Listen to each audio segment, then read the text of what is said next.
The Bitcoin ecosystem is probably the most confusing cryptocurrency blockchain ecosystem that I've ever had to personally learn. And because of that, I'm going to make a quick guide to catch you guys up to speed on the different wallets and marketplaces and BRC20 tokens and ordinals and pretty much everything you need to know to get up to date. And I want to say here, guys, that this ecosystem is moving so fast that by the time you watch this video, there might be some things that changed or new innovations that have come out. So just wanted to preface that. And without further ado, let's get into it. If you're watching this video, I hope you guys already know what Bitcoin is. It's the largest cryptocurrency and blockchain out there, and it's really started everything that we've come to know and understand about Web3 and decentralized finance. And what's really interesting, guys, is last year, December 14th, so literally a year and a week ago, was the first inscription or ordinal that actually appeared on the Bitcoin blockchain, and it was able to do a bunch of cool little techie stuff to actually make this happen.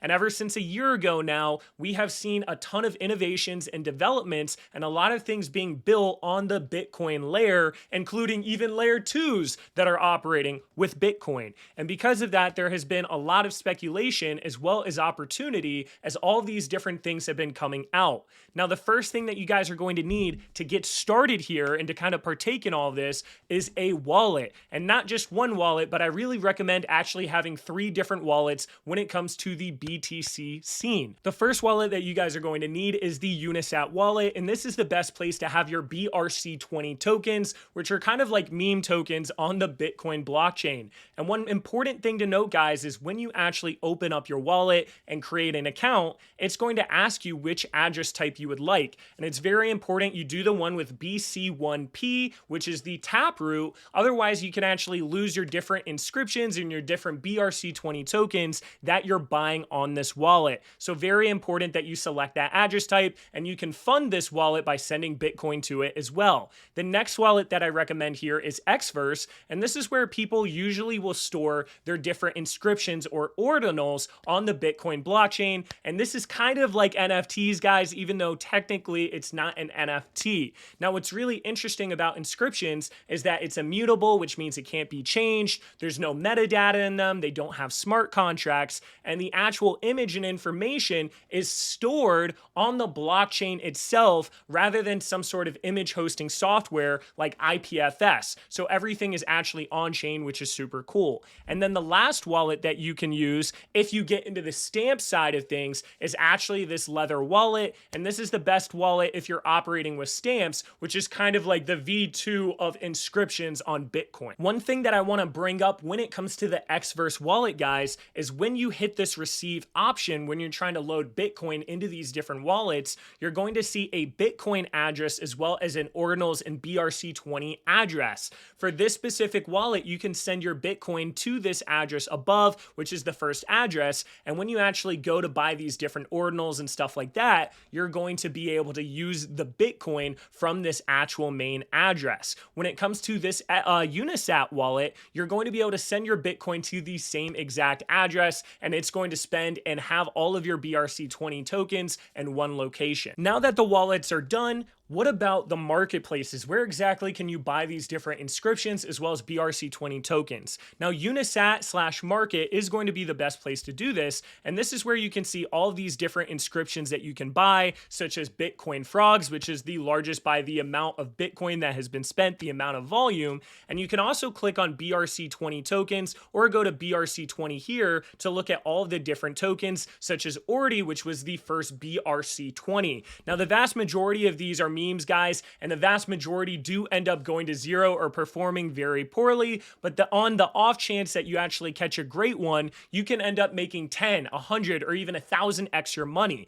In a situation like Ordi, the first one, this market cap is now over 1 billion and is heavily traded. So there's a lot of opportunities with these different tokens that are coming out on this chain, but most of the time they end up being meme coins. One of the interesting things about buying on the Unisat marketplace, especially especially these BRC20 tokens, is that it isn't some sort of AMM or some sort of DEX where you just say, hey, I want to buy 1,000 and what's the price that I get? Instead, they're kind of like bundles where you have to purchase the whole entire bundle. So for example, this is priced low to high, but if I want to buy Ordies, the cheapest price I can get is about $52 per Ordie, which if you look at the price of Ordie matches up over here. And then you have to buy all 50 of these in this situation. So you're going to spend 0.05985 Bitcoin, which is about $2,600. So if you can't afford that, you kind of have to scroll down and find an opportunity that maybe you can buy less Ordie in general and spend less Bitcoin, but you might be spending more sats for every single Ordie, which sats make up a Bitcoin, and that's where you get this number of the amount of sats per Ordie. One thing that's been nice recently, especially since this Unisat marketplace is kind of clunky,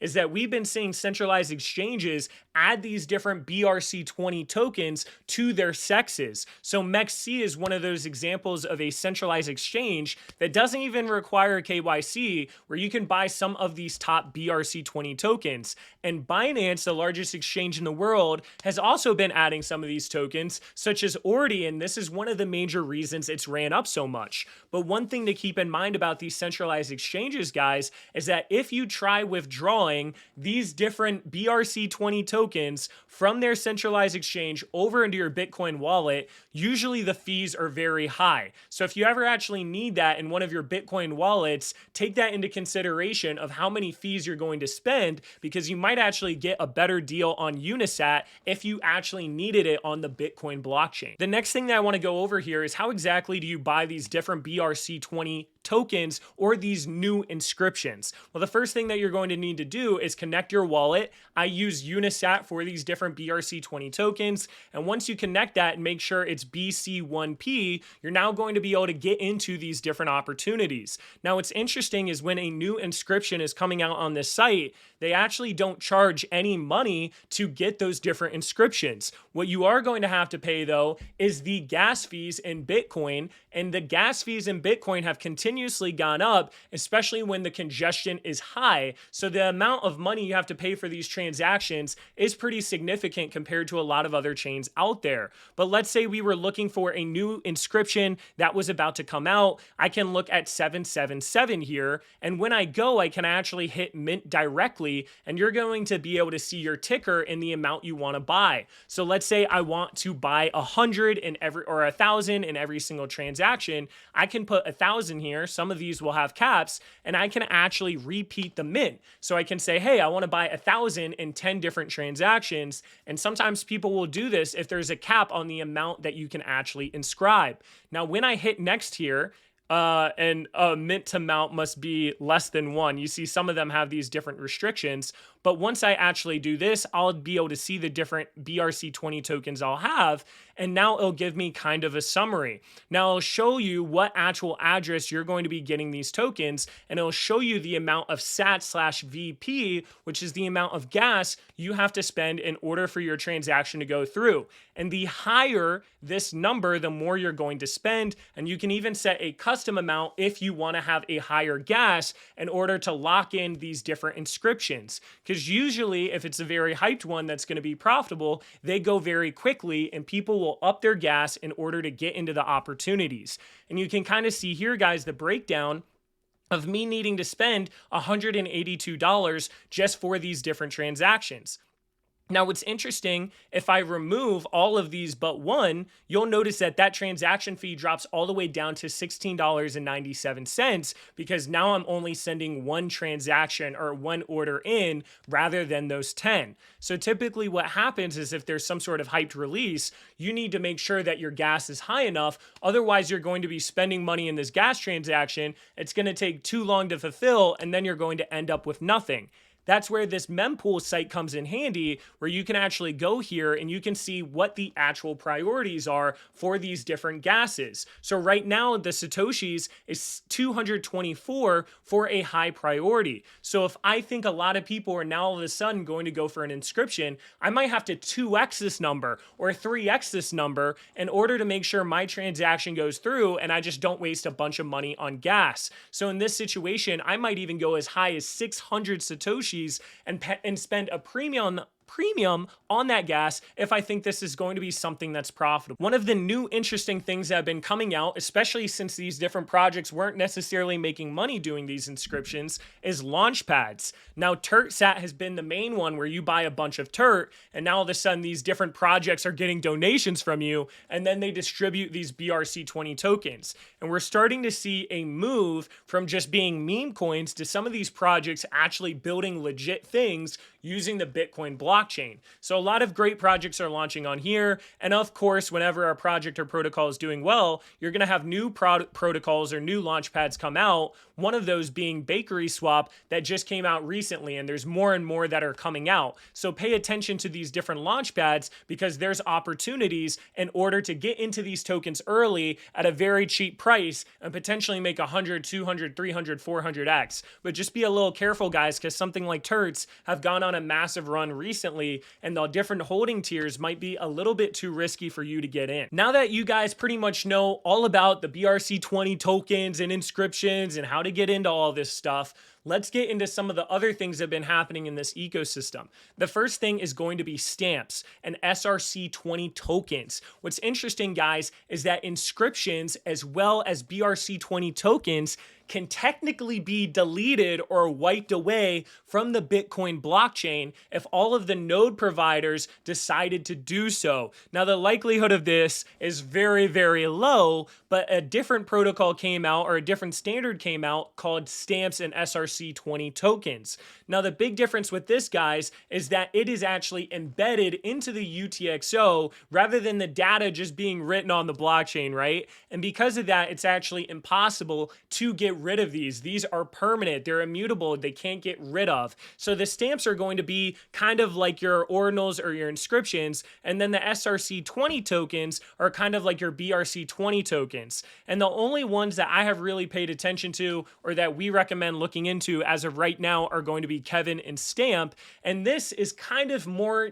degen and not as widely as accepted as these original inscriptions and BRC20 tokens. So they haven't taken off nearly as much. It's a much smaller space, but I wanted to bring it up so at least you guys had it on your radar. And for this, you're going to want to use your Leather wallet to hold these different SRC20 as well as stamps. Another interesting thing that's happening on the Bitcoin blockchain is actually a layer 2 called Stacks. Now, Stacks is a whole entire Bitcoin layer that uses the consensus mechanism that spans the two chains called proof of transfer. And what's happening is you're having all these decentralized applications and projects that can actually use smart contracts, and they're operating directly with the Bitcoin layer. So it's really interesting. You can actually go to explore and discover their apps, and you can see some of the different protocols that are building on this layer. And this actual Stacks token has been performing like crazy and is actually a top 50 token,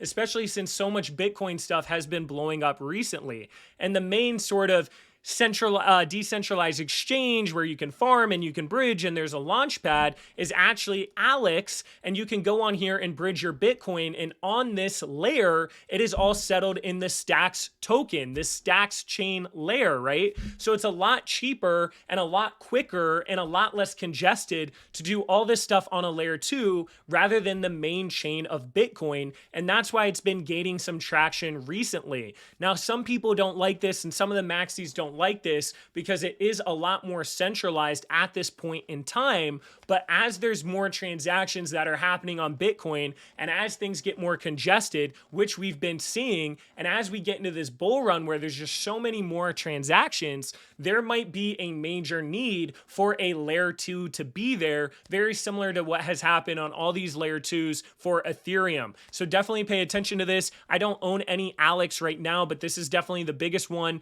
and it's been going absolutely crazy. And then Stacks is the token for the overall layer 2. Now, I know this was a shit ton of information, guys, and it's a lot to keep track of, and things are constantly changing in this ecosystem, but I hope that this really gave a base explanation or understanding of how to get involved in this space. And I think it's important because Bitcoin is going to have more adoption than any other cryptocurrency or blockchain out there. So it's important to be paying attention to these different things, and as we start seeing more people understand it and more adoption, addition, a lot of these different BRC20 tokens or ordinals, inscriptions, whatever the hell is going on in this chain, have really been performing at a high level, so it's worth paying attention to.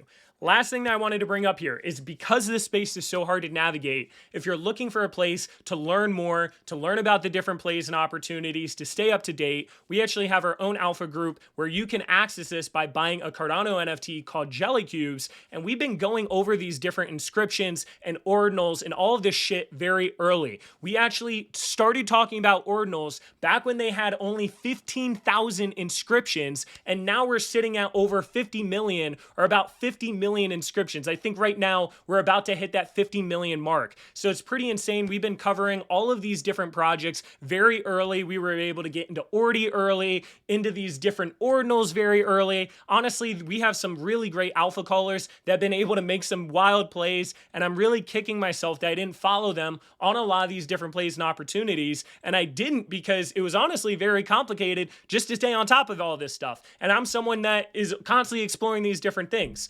And just to show you guys something that's interesting here, and to show I'm not capping, I got asked like 50 times to get a Jelly Cube inscription on the Bitcoin blockchain. And I kept putting it off, and I kept putting it off, and I kept putting it off, but we still managed to get this around 805,000 inscriptions. And I think this was probably like January or February, so a couple months after it came out. And that was after me getting nagged 100 million times to do something like this. And we had even thought about launching a project on here as well. But yeah, overall, guys, appreciate you watching the video. I'm going to be trying to cover some more Bitcoin and ordinal type stuff, maybe go over some of the projects that we think are going to do well from our group. Maybe I can highlight a few of them on here, but regardless, stay tuned to this channel. I'll be covering it a lot more, some of these different opportunities. And regardless, I hope that you guys enjoyed this video and hope some of you guys join us in the BIG fam, in the Jelly Cubes fam, in our alpha group. But yeah, that wraps it up.